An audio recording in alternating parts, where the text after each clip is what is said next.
यावेळी बोलताना सकारात्मक टीका ऐकण्याची आणि त्यातून सुधारणा करण्याची ताकद प्रत्येकामध्ये असली पाहिजे असे पंकजा मुंडे म्हणाल्या आहेत. भारतीय संस्कृती ही कलेचा सन्मान करणारी असल्याचे सांगत त्यांनी कवींचे कौतुक केले. अटल बिहारी वाजपेयी यांच्या कवितांचाही त्यांनी उल्लेख केला. कार्यक्रमाच्या शेवटी उपस्थितांचे त्यांनी आभार मानले. मी म्हटलं आमच्याकडे अंबेजोगाई सांस्कृतिक राजधानी आहे आणि परळी हे व्यापाऱ्यांचे शहर. इथे भावना थोड्या कमी वापरल्या जातात, रसिकता शून्यमध्ये मायनसमध्ये मोजली जाते. आणि म्हणून मला असं वाटलं की हा रिस्पॉन्स कसा होईल. जेव्हा मी राजकारणात पहिलं पाऊल ठेवलं होतं तेव्हा मी हे सांगितलं होतं की मला जर राजकारण माझ्यासारखं नाही वाटलं, माझ्या विचारांशी समरस नाही वाटलं, तर जसा समृद्धी हायवेवर एक्झिट असतो तसा माझे राजकारणात वेळोवेळी एक्झिट असते. आणि जो एक्झिट तयार असतो त्याचं राजकारण तो अशा ठिकाणी अशा पद्धतीने करतो की यांच्या कवितेला सगळ्यात पहिले टाळे वाजवून मी जाते. कारण आपण त्या देशात राहतो जिथे व्यक्ती स्वातंत्र्य आणि व्यक्त होण्याचं स्वातंत्र्य या दोन्हीलाही तेवढंच महत्त्व आहे.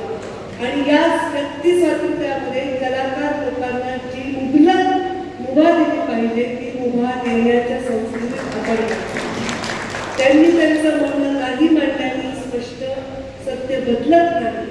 आपण कोंबडा झाकल्याने स्वतः होण्याची सूर्य होण्याचं थांबत नाही. आणि म्हणून सकारात्मक टीका ही सुद्धा ऐकण्याची आपली ताकद असली पाहिजे आणि त्याच्यातून सुधारण्याची तयारी असली पाहिजे.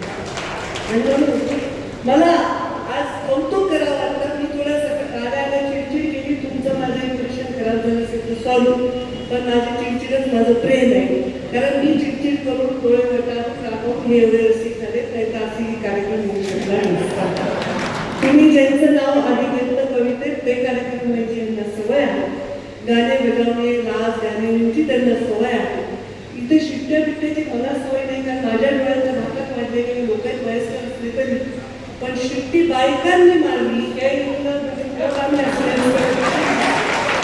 आणि मला त्याचं कौतुक आहे. त्याचा अर्थ असं नाही की शिट्ट्या मारा, पण त्या एवढ्या फ्री आणि एवढ्या निर्भय आहेत की त्यांना एका वेगळ्याच्या मागे बसताना ते संरक्षण मिळाले की त्यांना अभिव्यक्ती त्यांना दाखवता आली. त्याच्याबद्दल त्यांचं कौतुक करते.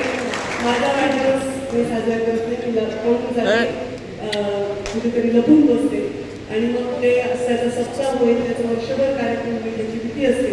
मी स्वतःच्या वाढदिवसाला कधीच उपस्थित नसते, पण कवी संमेलन असल्यामुळे मी उपस्थित राहते. तुझ्या सर्वांना मी फॉलो करते. तुमच्या कविता ऐकल्या, त्या कवितेमध्ये वेदना होत्या, त्या कवितेमध्ये प्रेम होतं, त्या कवितेमध्ये सामाजिक विषय सुद्धा होते आणि त्या कवितेमध्ये भरभरून तुमच्या भावना होत्या आणि त्या भावनांना आम्ही प्रतिसाद द्यावा यासाठी मीच अवलंबून कसे जाणं आवश्यक होतं.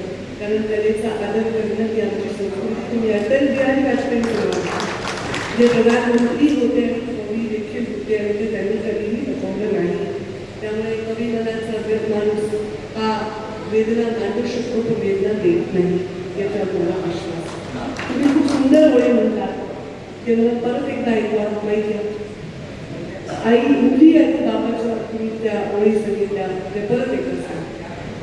लेख छातीशी विलगते काय होते, लेख छातीशी विलगते काय होते, लेख छातीशी विलगते काय होते, लेख छातीशी विलगते काय होते, वाघ असतो बाप त्याची गाय होते.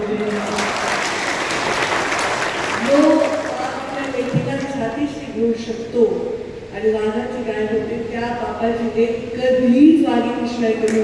Bureau report, Lokvahini media, Beed.